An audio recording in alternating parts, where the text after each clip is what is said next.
আসসালামু আলাইকুম। Hello friends, welcome to Pathyamala. চলো আজকের আলোচ্য বিষয় দেখে নেওয়া যাক। আজ আমরা রুট 7 এর বর্গমূল সম্পর্কে জানব। প্রথমে 7 কে ভাজ্য হিসেবে বিবেচনা করতে হবে। 7 এর থেকে ছোট নিকটবর্তী বর্গ সংখ্যা চিন্তা করতে হবে। আমরা জানি 7 এর থেকে ছোট নিকটবর্তী বর্গ সংখ্যা 4। সুতরাং ভাজক হিসেবে 2 নিতে হবে এবং ভাগফলও 2 নিতে হবে। পরবর্তীতে ভাগফল 2 এর বর্গ করলে আমরা 4 পাব। 7 থেকে এখন আমাদের 4 কে বিয়োগ করতে হবে। বিয়োগ করলে আমরা 3 পাই। এখন ভাগফল 2 এর দ্বিগুণ করতে হবে।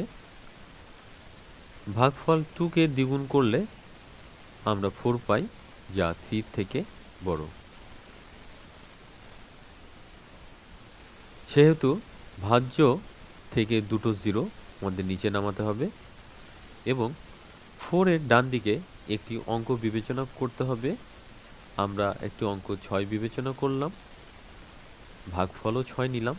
এবার এই 46 কে ভাগফল 6 দ্বারা গুণ করতে হবে। আমরা গুণ করে 276 পেয়েছি।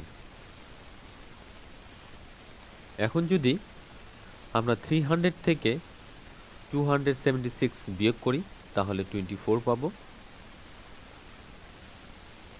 এরপরে 2.6 থেকে পয়েন্টটা বাদ দিলে 26 কে আমরা 2 দিয়ে গুণ করব। আমরা রেজাল্ট হিসেবে পেয়েছি 52, যা 24 এর থেকে বড়। বিধায় ভাজ্য থেকে আরো দুটো 0 নিচে নামিয়েছি।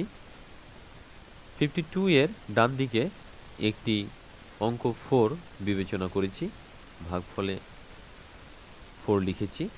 পুনরায় 524 কে ভাগফল 4 দ্বারা গুণ করব এবং গুণফল লিখব। পরবর্তীতে আবারও আমরা বিয়োগ করব। বিয়োগ করলে 304 পাই